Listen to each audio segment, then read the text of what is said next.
folks, welcome back to the channel. As you've seen by the thumbnail and the title, we're going to be doing this Chemex coffee brewer. Never done this before actually. We unboxed it right here. So I guess it don't really matter what company you get, as long as it's glass. I suppose it should be okay. Now this one says that it's made with a certain type of glass that will not absorb flavors over time. So that's what you get there. A glass, hourglass sort of deal, with a wooden bamboo collar on it. There is some instructions. I have seen it done a few times. What you do is you heat up your water. You'll take a filter. This is the filters that you come with it. First of all, you'll put your filter in. Then you'll rinse it off and throw out the water just to get rid of the paper taste. Put in as much coffee, I guess, as you want, but about 20 grams. That'll give you probably 2 cups of coffee. Then these filters. Now, this is designed, there's a little spout here. Not only does it give you a nice pour, apparently, but it goes down and it will, when you're, I'll show you, but when you put your filter in, when the filter gets wet, it can stick to this and seal it. So as you small engine guys or anybody really knows, if you got a can, a liter can, right, and you're going to fill it up with gas, if you put your funnel in and just pour the gas in, you're only going to get probably halfway and it stops. So you got to lift up the funnel and let the air out.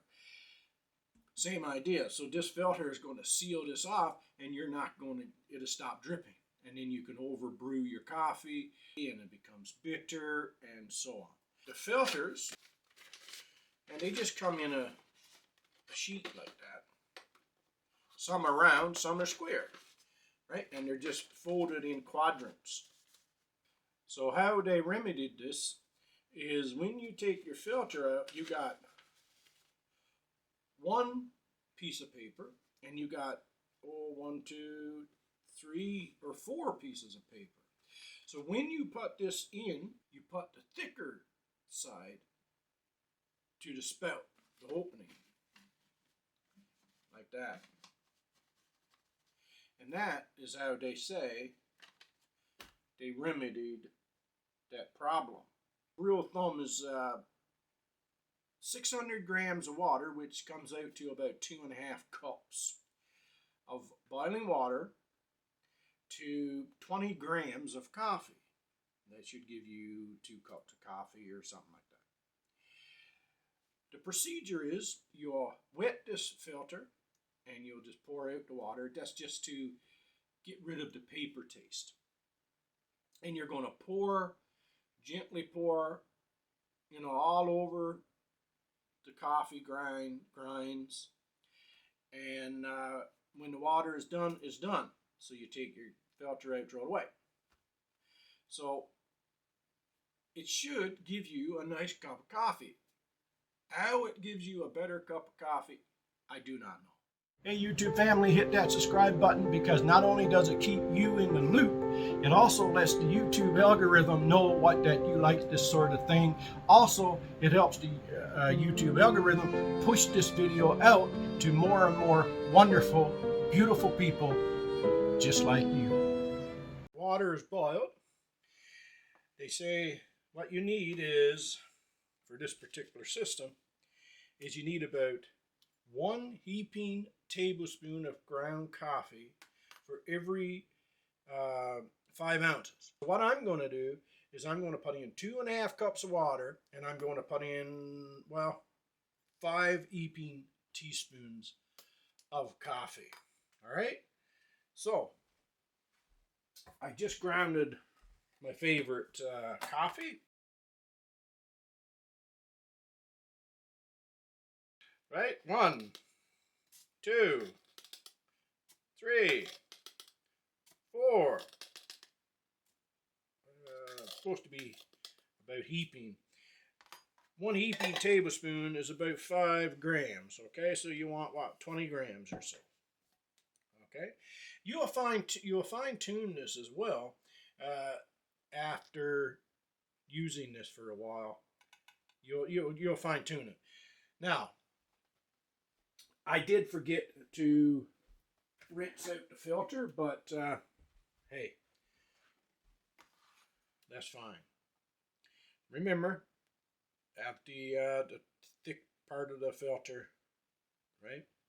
And what you want to do is you just want to slowly go around and fill it up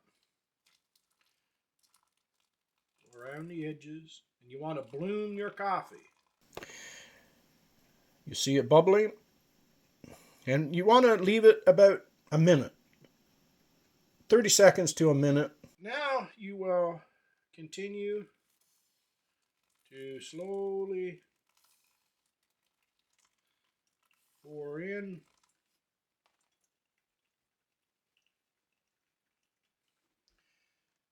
And I think now we're almost done with the water here. Probably the same grind as what you would use in a French press. You wouldn't want too small of a grind for a French press because you get a lot of sediment, and because it's submerged in there for a minute or 2 or 3 minutes, you can really get a bitter coffee. Take your filter out, throw it in your garden. Coffee grinds is good for the garden. Not good for everything, but it is good for a lot of things. Got me mug. And as you're waiting for your coffee, you can throw in a little bit of cream.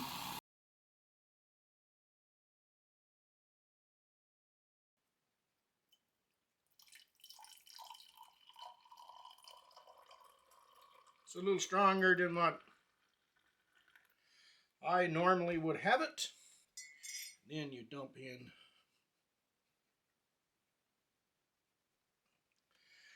this. Turns out like shit. I'm gonna tell you, it's the best in the world. No, I won't. See, it's a little black. May be a good idea to stay close to the toilet.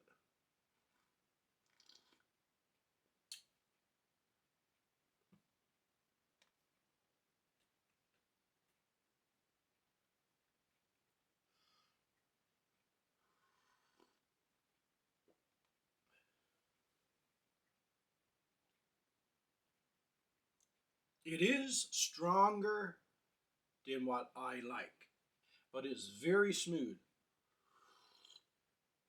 Even though it's very strong, it's not bitter.